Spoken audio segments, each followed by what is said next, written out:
নাই সাধুনাং বিনাশাই চ দুষ্কৃতাম ধৰ্ম সংস্থাপনাৰ্থে সম্ভৱামি যুগে যুগে।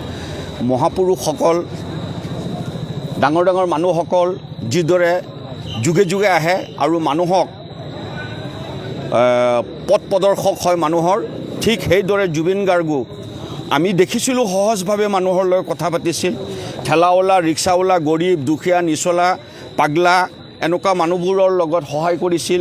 এনেকুৱা আমি দেখিছিলোঁ যদিও এখেত এজন মানৱ আছিল আৰু তেখেতৰ কাৰণে মহামানৱ থকাৰ কাৰণে আজি সকলো ধৰ্মৰ মানুহ, জাতি, বৰ্ণ, ভাষা নিৰ্বিশেষে আজি শ্ৰদ্ধাঞ্জলি জ্ঞাপন কৰিছে। আৰু এই শ্ৰদ্ধাঞ্জলি আজিয়েই নহয়, চিৰ অমৰ শ্ৰদ্ধাঞ্জলি, চিৰ অমৰ। মই জীৱনত হয়তো আৰু দেখাই নাপাম যে ইমান মানুহ আৱেগিক হোৱা, আত্মাত আঘাত পোৱা মোৰ জীৱনত আৰু দেখা নাপাম। এই প্ৰথম আৰু এয়ে শেষ। আৰু ভাষাৰে প্ৰকাশ কৰিব পৰা নাই যে আমি কিদৰে তেখেতক শ্ৰদ্ধাঞ্জলি জনালে তেখেতৰ আত্মাই চিৰশান্তি পাব, শান্তিতকৈ শান্তি পাব। এনেকুৱা এটা ভাষা আজি আমি বিচাৰি পোৱা নাই। আমি যেনেকুৱা তেখেতৰ জনপ্ৰিয়তা যিদৰে আমি ভাবিছিলোঁ তাতোকৈ বিলিয়ন বিলিয়ন আৰু বেছি জনপ্ৰিয়তা ৰাইজৰ মাজত প্ৰত্যেকজন ব্যক্তিৰ অন্তৰত আজি খুন্দিয়াই আছে। তাৰ কাৰণে শেষবাৰৰ বাবে আমি জুবিন গাৰ্গ, স্বৰ্গীয় জুবিন গাৰ্গ ডাঙৰীয়াক আমি শ্ৰদ্ধাঞ্জলি জ্ঞাপন কৰিছোঁ, সেৱা জনাইছোঁ। তেখেত য'তেই থাকক, চিৰশান্তিত থাকক। আমি আজি তেখেতৰ কাৰণে স্বৰ্গ কামনা কৰিছোঁ। ঈশ্বৰে তেখেতক সৰ্বোচ্চ স্বৰ্গ দান কৰক, সৰ্বোচ্চ শান্তি দান কৰক।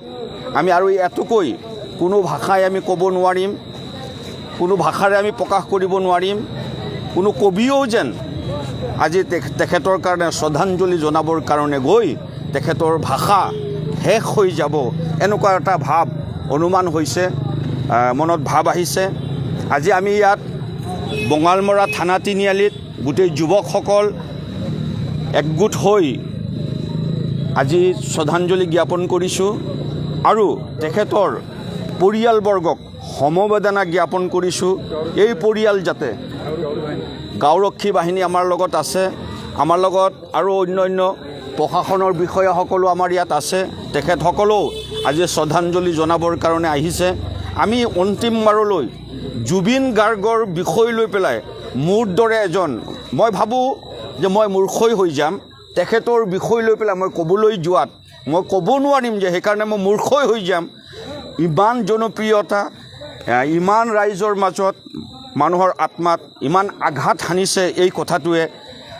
আমি গোটেইসকলে একেলগ হৈ শ্ৰদ্ধাঞ্জলি সেৱা জ্ঞাপন কৰাৰ লগত তেখেতৰ পৰিয়ালবৰ্গক সমবেদনা জ্ঞাপন কৰিছোঁ।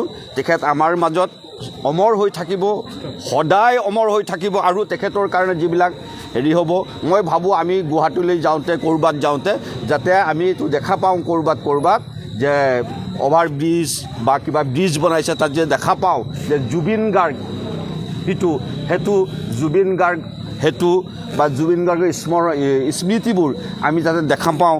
এইকাৰণে মই আজি গোটেই অসমবাসীক মই অনুৰোধ জনাইছোঁ, আহ্বান জনাইছোঁ। আৰু জুবিন গাৰ্গক শেষবাৰলৈ এই সমবেদনা জ্ঞাপন কৰি তেখেতক চিৰতাৰে আমি চেলুট জনাইছোঁ। তেখেত এজন সন্মানীয় ব্যক্তি, চেলুট দিলোঁ।